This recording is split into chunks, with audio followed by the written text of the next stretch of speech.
सहोदशक 5 अध्याय उसके 12 पद।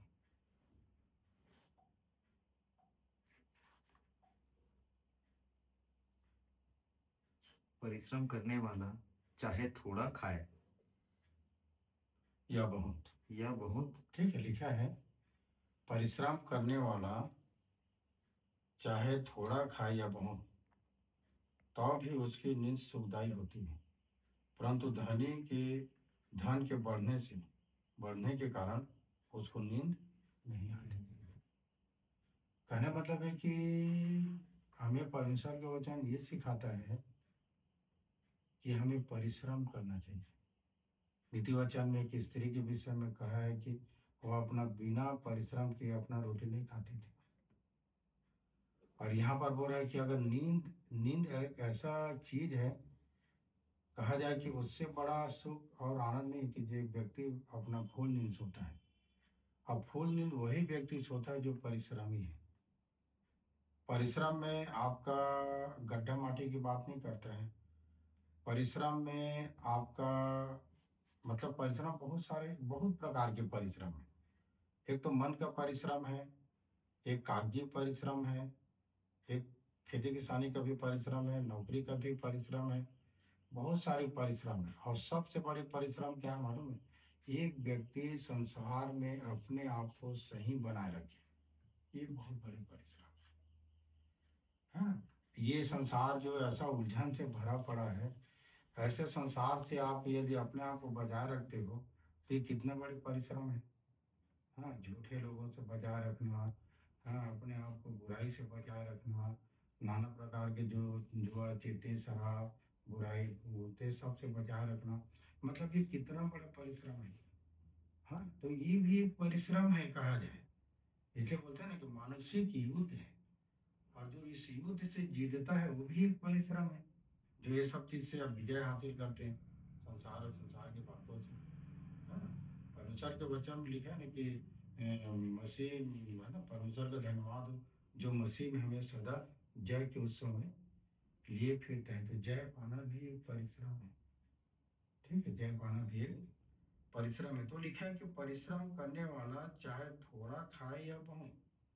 परिश्रम ये नहीं लिखा है कि आप ये परिश्रम करो तो आपको नींद आएगी, या ये परिश्रम करोगे तो आपको उन्नति, वो नहीं लिखा है। परिश्रम होता है, पर परिश्रम में आपका ईमानदारी होना चाहिए। चाहे छोटा परिश्रम करो चाहे बड़े परिश्रम करो, परिश्रम क्या है ये नहीं, परिश्रम अच्छा होना चाहिए जो आप करते हो, है ना। जो आप करते हो तो परिश्रम अच्छा होना चाहिए। परिश्रम क्या, परिश्रम से मतलब नहीं, पर परिश्रम अच्छा होना चाहिए, है ना। जैसे कि जो आप लिखा ना कि यदि तो अपने परमेश्वर यहोवा की दृष्टि में उन सारे नियमों के मानने की जो चौकसी करें, तो आप उसकी दृष्टि में जो करते हो, जो परिश्रम करते हो, उसकी दृष्टि में, परमेश्वर की दृष्टि में परिश्रम अच्छा होना चाहिए, है ना। तो वो परिश्रम जो है आपके लिए मान्य है।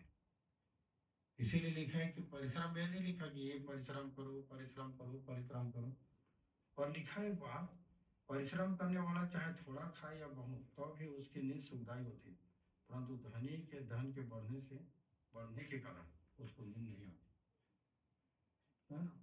उसके धन के बढ़ने के कारण उसको क्या आता, नहीं आता, नींद नहीं आती। 11 पद में क्या लिखा है? जब संपत्ति बढ़ती है तो उसके खाने वाले भी बढ़ते हैं। हाँ, जब संपत्ति बढ़ता है तो उसे खाने वाले भी बढ़ते हैं, है ना। आपके पास यदि धन संपत्ति बढ़ जाए तो कहाँ से आपके रिश्तेदार पैदा हो जाएंगे, कहाँ से दोस्त आ जाएंगे। अब आप करोड़पति हो रहा तो खोजते खोजते आ जाए, तब मुझे पहचान था कैसे, मैं तो बुआ के लड़का, जबरदस्ती रिश्ता बना लेंगे। ये होता है, लिखा है ना, धन के बढ़ने से संपत्ति के बढ़ने से खाने वाले भी बढ़ते हैं, ठीक है। और स्वाभाविक बात है, अगर आप करोड़पति होगे तो 4 जन कमाने वाले भी होंगे आपके घर में, हाँ। नौकर, मतलब घर के लिए अलग नौकर होगा, काम करने वाला, और आपके अगर कुछ बिजनेस बढ़ा तो उसमें भी रहेगा, तो खाने वाले भी बढ़ जाते हैं, धन भी बढ़ जाता है, ठीक है। पर आगे क्या लिखा है? तब उसके स्वामी को इसे छोड़ और क्या लाभ होता है। तब उसके स्वामी को इसे छोड़ और क्या लाभ होता है आगे? कि उस संपत्ति को अपनी आंखों से देखे। हाँ, और उस संपत्ति को अपने आंखों से देखे। देखे। कितना अच्छी बात है कि एक व्यक्ति अपनी संपत्ति को अपने आंखों से देख रहे हैं। कभी कभी तो कई लोग कमा तो लेते हैं, खा नहीं पाते। ठीक है, इसीलिए हमेशा बाइबल हमें बताता है ना कि जो धन यहोवा की आशीष से मिलता हुआ उसमें दुख नहीं मिला, है ना। पर लिखा है कि धन कमाने के लिए, धनी बनने के लिए उतावली मत करना, क्योंकि जो धन उतावली से मिलता है उसमें आशीष नहीं होता। इसीलिए तो हमेशा इस बात को, एक चीज और लिखा है इसे 10 पढ़ो। जो रुपए से प्रीति रखता है वह रुपए से तृप्त न होगा। हाँ, जो हाय पैसा बोलता है ना, वो पैसा से तृप्त नहीं हो। लिखा है कि जो रुपये से प्रीति रखता है वह रुपये से तृप्त नहीं होगा। और मैं इस बात को हमेशा ध्यान करता हूँ कि यीशु मसीह इस बात को बोला भी है कि दिन भर की रोटी मुझे दिया कर। उस सुलेमान व्यक्ति जिसके विषय में परमेश्वर ने कहा था कि तुम्हारे समान न तो कोई धनी होगा, न है, न रहेगा। तीनों काल के विषय में बता दिए, न को उसके समान धनी हुआ, न उस समय रहा, न भी होगा। ऐसा व्यक्ति बोल दिया कि मुझे ना तो धनी बनाना, निर्धन कर, दिन भर की रोटी मुझे दिया कर। ऐसा व्यक्ति भी वो सच्चाई में पहुंच गया। ठीक है, ये बात को उसने कहा।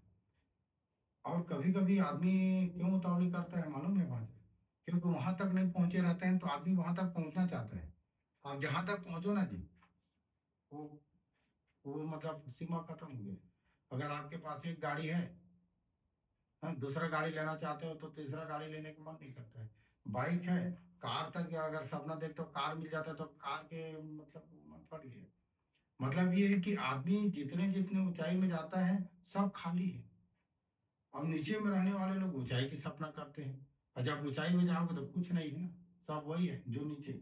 सबसे बेस्ट यदि कोई चीज है तो नीचे, जो नीचे के जो फाउंडेशन, जो जीवन है वो जीवन अच्छा है। पर आदमी दौड़ते रहता है, मतलब ये हासिल करने के लिए, ये मुझे मिल जाए, ये मुझे मिल जाए, ये मुझे मिल जाए, बाकी कुछ नहीं। वो तो सुलेमान खुद बोला कि ऐसा कोई चीज नहीं जो मैं सुख नहीं भोगा, है ऐसा कुछ नहीं है जो मैं नहीं किया। जो चीज देखना चाह सब देख लिया अपने जीवन में। पर भगवान को बोला कि सब चीज क्या है, व्यर्थ है। उसे व्यर्थ बताने का मतलब ये था कि तुम जहाँ वहीं खुश रहो, आगे की सोचते हो जगह व्यर्थ है। मैं हर ऊंचाई तक पहुंचा, पर सब चीज व्यर्थ लगा उसको। वो बताना चाह रहा है अपने उसमें कि सब चीज व्यर्थ है। तो मेन बात ये है कि अपने जीवन में परमेश्वर को खोजो और जानो और उसमें बने रहो, वही मेन बात है। ये अपने काम के दौरान बताने का प्रयास किया। इसीलिए उसने कहा, सहोदर सभी उसने, कि क्या कह दिया उसने, कि जो परिश्रम करने वाला चाहे थोड़ा खाए या अधिक खाए, उसको सुविधाई का नींद आता है। ठीक है, पर धनी को धनी का नींद नहीं आता है। करोड़पति बनने के बाद में उसको मेंटेन करता तो 2 करोड़ हो जाएगा। पर ये कि कितना भी कमाल, आदमी सुख के तलाश में, शांति के तलाश, पैसा से खोजते, धन संपत्ति से खोजते, संसार से खोजते, नहीं मिलता है। शांति का है प्रभु यीशु मसीह में, शांति का है परमेश्वर में, शांति का है उसके कहे हुई बातों में। ठीक है, तो दुआ करें।